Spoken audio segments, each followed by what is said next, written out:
When I developed the Silva method, it wasn't by chance nor out of curiosity. It was because I believed that human beings possess within themselves far greater resources than what science at the time recognized. I observed that the mind functioned as an instrument still largely unexplored, and that when one learns to use it correctly, it can transform anyone's life. I have always said this is not magic, it is training. Just as we train the body to become stronger and healthier, we can train the mind to function more efficiently, more creatively, and more harmoniously. The difference is that almost no one teaches us how to do that. That is why I dedicated myself to studying, experimenting, and creating practical methods that anyone could learn. One of these methods is what I call the alpha state.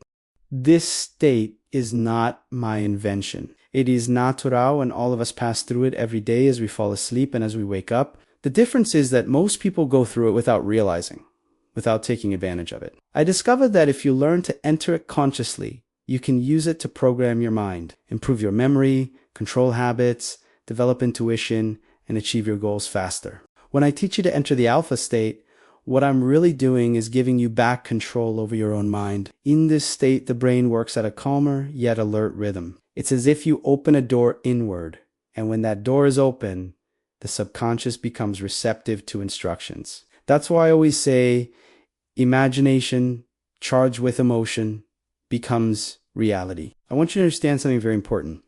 The mind responds best when the body is relaxed. That's why I always begin by asking you to sit comfortably, release your shoulders, and soften your breathing. By doing this, you're already beginning the process of slowing down your mental activity. Thoughts will still come and go, but you don't need to fight them. Simply let them pass, like clouds in the sky. This is the fertile ground. This is where suggestion takes root. I've always taught that the human mind works best when we learn to calm it. For that, I developed simple techniques that anyone can practice at home. One of the best known is the countdown exercise. When you close your eyes, take a deep breath and begin to count from 3 to 1. You are signaling to your brain that it's time to slow down. When you say 3, relax your body, letting every muscle loosen and releasing all tension. When you say 2, let go of mental tension, allowing your mind to become calm and clear.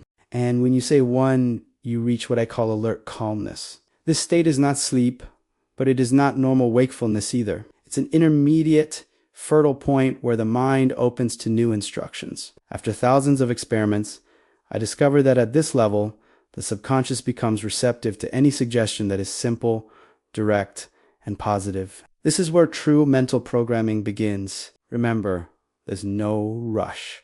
What matters most is not dramatic depth, but functional stability. It's in this state that you can use your imagination in a practical and constructive way. And with practice, you'll begin to notice signs that you've reached it. Time seems to expand, thoughts become softer, and your mental screen becomes clearer. To reinforce this even more, I teach what I call the anchor gesture. It's very simple. Touch your thumb and index finger together. Take a deep breath and say internally, whenever I make this gesture, I return to this focus.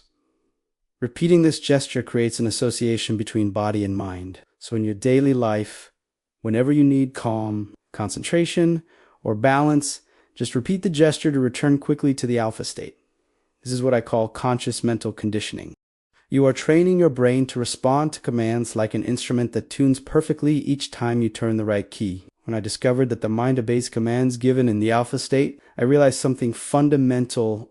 Imagination is the language of the subconscious. What you project on your mental screen while in alert calmness becomes an instruction that your brain accepts and seeks to fulfill. But there's a condition. An image alone is not enough.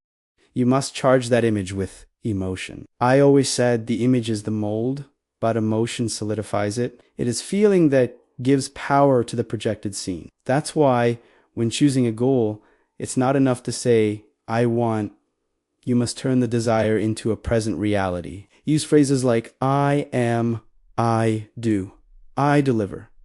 Visualize the scene happening right now as if it were real. If your goal is health, feel your body light, energized, breathing as if it's study, see yourself finishing the reading with clarity and satisfaction. If it's your career, imagine the conversation flowing naturally, mutual respect, and positive results unfolding.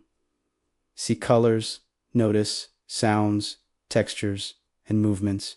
The more real this inner scene feels, the more your brain will seek ways to make it external. The mind does not fully distinguish between an actual experience and one vividly lived in the inner world. And that's why this practice is so powerful. After creating the scene, you must seal the experience with a short, positive affirmation, always in the present tense, something that fits into one breath. For example, I focus calmly and finish what I start. I communicate with confidence and am well received. I study with joy and retain what matters most. Repeat this phrase silently, in the same tone you would use to speak to someone you trust. That calm clarity, repeated consistently, is what the subconscious understands and accepts. While saying the phrase, keep the scene alive on your mental screen for a few seconds. It's like recording an essential reminder in your inner system. You are creating an instruction that the brain will store and follow even after returning to normal wakefulness. Once you've created the scene and reinforced it with your affirmation, it's time to seal the instruction. I always taught that this should be done simply. Take a deep breath, touch your thumb and index finger together for a few seconds, and say internally, whenever I make this gesture, I return to this focus. This small ritual creates a link between body and mind. It's like marking a radio station. When you turn the dial, you come back precisely to the frequency you want. So during your day, if you feel anxious or distracted, just repeat the gesture to regain calm and focus. Have you ever reflected on how much your life could change if you had the ability to direct your mind to achieve any goal, peace, and clarity whenever you needed? By applying the teachings of José Silva, creator of the famous Silva Mind Control Method, you will see exactly how that's possible. That's why we've prepared an exclusive guide, 7 Days of Mind Control with José Silva. It offers a clear and practical summary of the main Silva Method techniques all in one place, so you can easily practice them in your daily life. Inside, you'll find how to access the alpha state effortlessly, the mental screen and mirror of the mind to transform situations, the 3 fingers technique to program your mind quickly, sleep and dream strategies for greater creativity, methods to eliminate negative thoughts and build new habits, the creation of your mental laboratory with inner counselors, practical and ethical intuition exercises. In addition, the material includes a special 30-day program designed to expand your results even further. If you want to experience the benefits of the Silva method in a clear and structured way, this is the perfect opportunity. The link to access the product is in the first pinned comment of this video. Make sure to get your copy while it's still available. Mental conditioning. Not superstition. This is not superstition. It's mental conditioning. You are teaching your brain that this gesture is the trigger to return to a state of balance. With consistent repetition, the mind begins to obey automatically. This is where imagination stops being something abstract and becomes practical programming. I always guided my students to leave the exercise bringing the state with them. Open your eyes, but keep the calmness and inner feeling. Don't let serenity stay inside. Take it with you. That way, each practice becomes a lever for real life. And remember, the mind must always be used for a greater good. Any mental programming must be legitimate, useful, and cause no harm to anyone. When you guide your subconscious this way, you reduce inner sabotage and strengthen trust. That's why I always recommend that before starting any exercise, you set a clear and ethical intention. The subconscious responds far better when it knows it is serving something that builds, helps, and uplifts. That is the difference between merely dreaming and truly training the mind. Turning knowledge into results. When I began teaching the Silva method, I always said practice is what turns knowledge into results. It's not enough to understand intellectually, you must apply it daily. So let me show you how to use this mental programming in simple, everyday situations. For study and learning before you begin studying. Close your eyes, count from 3 to 1, and enter the alpha state. Visualize yourself opening the material, choosing the key section, and finishing the session with clarity and satisfaction. Feel the emotion of accomplishment, curiosity, and lightness. Then use the short affirmation, I study with calm focus and retain what matters. This simple preparation changes how the brain organizes information and improves retention. For health and energy in the same state. Picture yourself waking up energized, moving your body, and breathing easily. Feel your body light, clear, and full of vitality, as if the air you breathe is cleaner and fresher. Use the affirmation, I care for my body, and it responds with energy and well-being. Then take a small physical step in alignment. Drink water, stretch, walk for a few minutes. This teaches your mind that the inner image creates outer action. Underscore for communication and career project, the conversation that matters onto your mental screen. Imagine the other person receptive, your words flowing naturally, and the outcome unfolding with mutual respect. Feel confidence and certainty taking root. Reinforce it with the affirmation. I communicate with clarity and am understood. Repeat the scene until the feeling becomes natural, so that in the real moment, your mind simply reenacts the rehearsal already recorded. Underscore 4 habits and daily change. If you want to build a new habit, such as daily reading or exercise, create the mental scene and then take an immediate micro action. If your goal is to read, open the book and read one page now.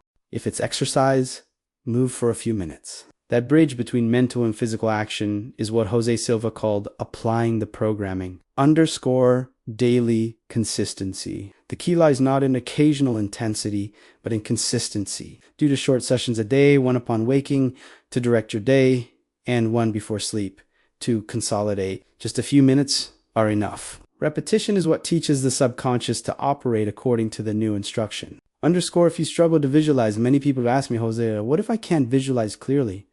What if I feel anxious trying to do it perfectly? I always answered, don't worry. The mind doesn't need images as sharp as a movie screen. It's enough to use sensations, sounds, words, even body rhythm. What matters is that your mind feels the desired reality in a believable way. That's all it takes for the subconscious to begin working in your favor. Underscore when it comes to anxiety. Remember this, it's not about perfection.